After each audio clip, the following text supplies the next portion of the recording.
ओम। उपस्थित पवित्र आत्माओं, आज गंगा माँ के चरणों में नमन करते हुए, वंदन करते हुए मैं थोड़ा सा संदेश आपको देना चाहता हूँ। वैसे तो समाज वही करता है जो उसकी समझ में आता है, लेकिन फिर भी अपनी मति के आधार पर समाज कल्याण की भावनाओं को ध्यान में रखते हुए कुछ बातें प्रस्तुत करना चाहता हूँ। ध्यान से सुने।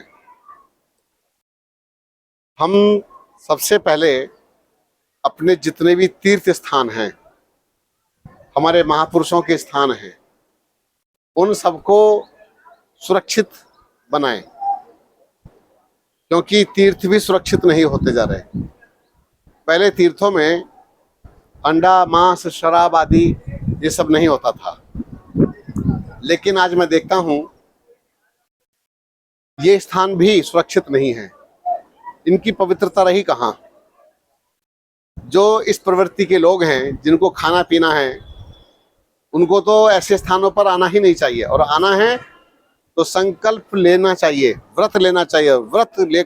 लेने के लिए ही इधर आए कि मैं गंगा तट पर जा रहा हूँ, ऋषिकेश जा रहा हूँ, वहां अपने जीवन का उद्धार करके मैं तब लौट के आऊंगा। लेकिन यहाँ आकर के भी वही साधन संसाधन खोजते हैं जो वो अपने घर में करते रहते हैं, अपने दोस्तों के साथ करते रहते हैं। तो ये कोई पिकनिक स्पॉट नहीं है, ये कोई टूरिस्ट का ऐसा स्थान नहीं है कि जहां पर आकर के आप कुछ भी मनमाना करें, क्योंकि इस तरह का मनमाना करने से उस स्थान की पवित्रता जाती रहती है। एक समय ऐसा होता था कि जब इन स्थानों पर ऋषि लोग रहा करते थे, रहते अभी भी हैं, संत महात्मा रहते हैं और काफी लोग साधना भी करते हैं, लेकिन अब स्थितियां बदलती जा रही हैं। अब ये वो स्थान दिखाई नहीं दे रहे, क्योंकि इन स्थानों पर नशेड़ी, गंजेड़ी, भंगेड़ी और भी दुनिया भर का नशा करने वाले, इसमें चाहे कोई भी हो, अगर कोई अपने आप को ये साधु बोलते हैं कि मैं साधु हूं और मैं नशा करूंगा, भोले बाबा को बदनाम करते हैं, तो ये पाखंड है और गलत है। अगर इस तरह का चलता रहा तो हमारे धार्मिक स्थान धार्मिक नहीं रहेंगे। मैं उन साधुओं को भी बोलता हूं जो गंगा तट पर बैठे हुए चिलम फूंकते रहते हैं। काय की भक्ति है भाई, जरा हमें बताओ। भक्ति इसे कहते हैं? तुम्हारे दिमाग में नशा चढ़ा रहता है और तुम अपना आप को भक्त बोलते हो, बिल्कुल गलत। कंठी माला पहन लिया तुमने, चलो ठीक है, रुद्राक्ष के अपने लाभ हैं, लेकिन ये जो तुम समाज में गंदगी फैलाने का काम कर रहे हो, इसका ठेका तुमको किसने दे दिया? तो ऐसा काम ना करें कृपा करके। और जितने भी साधु सन्यासी रहते हैं जो नशा करते हैं, उनको मैं साफ साफ चेतावनी देता हूं कि इस आदत से बाज आ जाओ, नहीं तो ये तुम्हारे लिए अच्छा नहीं है। और ऐसे स्थानों पर, धार्मिक स्थानों पर प्रवेश भी निषिद्ध होना चाहिए। जो भी ऐसे व्यक्ति दिखाई दे, उनको बिल्कुल वहां से बाहर कर देना चाहिए कि तुम इस तीर्थ स्थान पर नहीं रह सकते। बताइए, हमारे तीर्थ स्थानों का नाश करने पर लगे पड़े। अरे गंगा जैसी पवित्र धारा, कितनी निर्मल धारा, कितना जो जीवन देने का काम करती है, तुम उसका ही जीवन समाप्त कर रहे। तो ये सब गलत है। और इसी के साथ साथ गंगा की पवित्रता, तीर्थ स्थानों की पवित्रता, मैं एक बात खुली चेतावनी के साथ बोलता हूं। मैंने देखा है ऋषिकेश में भी शराब का ठेका खोला गया है। क्यों खोला गया है? इसकी अनुमति देने वाला कौन है और क्यों ऐसा काम कर रहे हैं? क्या साधु सन्यासियों को अपना गला कटवाने के लिए वापस आंदोलन करने पड़ेंगे? तो मैं सरकार से भी अपील करता हूं, उत्तराखंड सरकार से अपील करता हूं, धामी सरकार से भी बोलता हूं कि भाई ये जो यहाँ पर शराब का ठेका खोला गया है, ये मत कहना कि ये ऋषिकेश की सीमा में नहीं आता है, लेकिन ऋषिकेश के बिल्कुल जड़ में है। ऋषिकेश से कम 100 किलोमीटर दूरी तक इस तरह से कुछ नहीं होना चाहिए। नशाखोरी यहाँ नहीं होनी चाहिए। ये वहां से नशे का सामान खरीद के लाते हैं और यहाँ आकर के पीते हैं, बकवास करते हैं, गंदगी फैलाते हैं।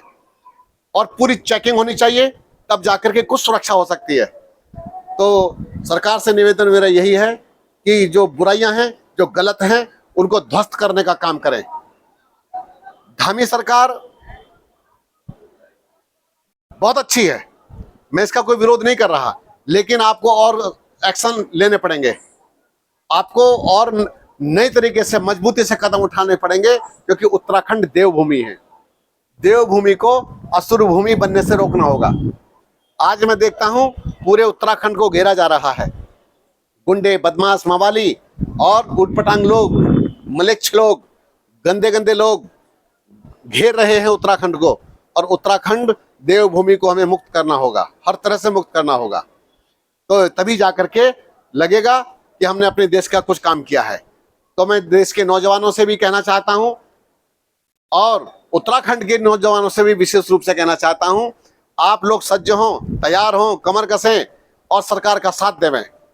सरकार कदम उठाए तो तुरंत उनके साथ खड़े हो जाओ, क्योंकि केवल काम सरकार का नहीं होता है, जनता का भी होता है। जो हमारी जगह जगह स्थान घेरे जा रहे हैं उनको भी मुक्त कराना हमारा ही दायित्व बनता है। तो बहुत अच्छा है कि हम अपने तीर्थ स्थानों की सुरक्षा करें, और यहाँ पर अगर किसी प्रकार की गंदगी फैलाई जा रही है उसको हम लोग दूर करने का काम करें, ये हमारा ही दायित्व है। तो साधु सन्यासियों से भी मैं कहूँगा कि अपने चिमटे उठाओ, अपने सारे के सारे अपने आप को तैयार करो, और जहाँ पर गंदगी दिखाई देती है उसको साफ करने का काम करो। और इतना ही नहीं, पूरे ऋषिकेश को, पूरे गंगा के पूरे क्षेत्र को साधुओं का भी कर्तव्य बनता है कि उसके सफाई के लिए आगे आ जाएं। सब काम सरकार कर दे, सब काम सरकार कर दे, तुम्हारे को खाना भी सरकार खिला दे, तुम्हारे मुंह में ठूस ठूस कर दे दे, ऐसा नहीं है। तो सरकार अपना काम करती है, सरकार के अपने दायित्व होते हैं, जनता का अपना दायित्व होता है, वो सब जनता को ही करना चाहिए। तो मेरी बात को अन्यथा ना समझते हुए मैंने जो बात कही है वो केवल अपनी सुरक्षा की दृष्टि से कही है। देवभूमि उत्तराखंड ही नहीं, और भी अन्य स्थानों पर भी हमें बहुत ध्यान देना होगा। जितने भी तीर्थ स्थल हैं उन सभी को नशा से मुक्त करना होगा, पूरी तरह से नशे से मुक्त करना होगा।